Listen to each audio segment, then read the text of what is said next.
গুৱাহাটী বিশ্ববিদ্যালয়ৰ উপাচাৰ্য ৰূপে কাৰ্যভাৰ গ্ৰহণ কৰিলে ননীগোপাল মহন্তই উপাচাৰ্য কাৰ্যালয়ত উপস্থিত হৈ আনুষ্ঠানিকভাৱে গ্ৰহণ কৰে কাৰ্যভাৰ।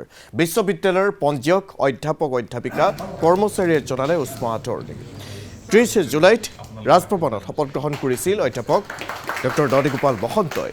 মঙলবাৰে সমাপ্ত হয় প্ৰাক্তন উপাচাৰ্য প্ৰতাপজ্যোতি সন্দিকৈৰ কাৰ্যকাল। বিশ্ববিদ্যালয়খনৰ 18 সংখ্যক উপাচাৰ্য ৰূপে অধ্যাপক মহন্তই গ্ৰহণ কৰে কাৰ্যভাৰ গ্ৰহণ কৰিয়ে নিজৰ পৰিকল্পনাৰ কথা ব্যক্ত কৰে নৱ নিযুক্ত উপাচাৰ্যগৰাকীয়ে।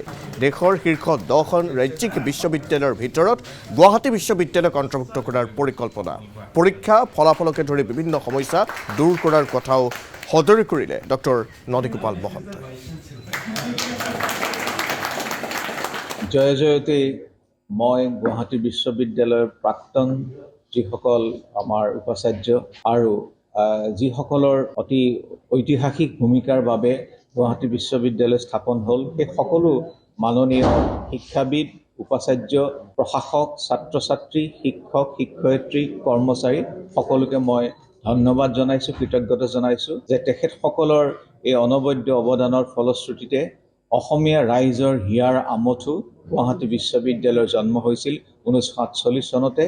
এয়া গুৱাহাটী বিশ্ববিদ্যালয় হৈছে অসমৰ ৰাইজৰ আশাৰ সপোন আৰু এই আশাৰ সপোনৰ দায়িত্ব বৰ্তমান মই লাভ কৰিছোঁ আৰু মই আশা কৰোঁ ৰাইজৰ আমাৰ বিশ্ববিদ্যালয়ৰ কৰ্মচাৰী, শিক্ষক, ছাত্ৰ ছাত্ৰীৰ সহযোগত আমাৰ যিটো সপোন জিলিকাব লুইতৰে পাৰ, তাক উদ্দেশ্য সপোন বাস্তৱত ৰূপায়িত কৰিবলৈ মই সক্ষম হ'ম বা মই মোৰ প্ৰয়াস সম্পূৰ্ণৰূপে কৰিম। এতিয়া চাওক, আমাৰ কেইবাটাও সপোন আছে। প্ৰথম কথাটো হ'ল আমাৰ NIRF ৰেংকিঙৰ কথাই যদি চাওঁ, আমাৰ যথেষ্ট ভাল। এতিয়া মোৰ উদ্দেশ্য হ'ব ভাৰতবৰ্ষৰ প্ৰথম 10খন বিশ্ববিদ্যালয়ৰ ভিতৰত, বিশেষকৈ ৰাজ্যিক বিশ্ববিদ্যালয়ৰ ভিতৰত অনাগত 5 বছৰত আনিবলৈ প্ৰচেষ্টা চলোৱাটো প্ৰথম। দ্বিতীয়তে, আমাৰ বিশ্ববিদ্যালয়ৰ ছাত্ৰ ছাত্ৰীসকলৰ তেওঁলোকৰ গুণগত উন্নয়ন যাতে কৰিব পৰা যায়, তেখেতলোকৰ স্কিল ছাবজেক্ট, এমপ্লয়মেণ্ট, এইবিলাক দিশ যাতে আমি অনুধাৱন কৰি তেওঁলোকক অধিকভাৱে আগুৱাই নিব পাৰোঁ, সেইটো চাম।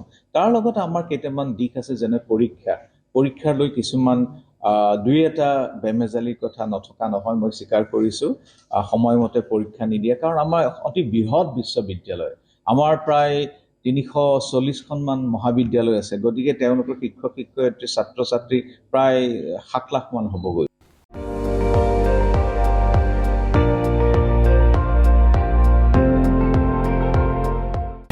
আপুনি চাই আছে ND24, সৰ্বশ্ৰেষ্ঠ নহয়, সৰ্বোত্তমৰ দৌৰত।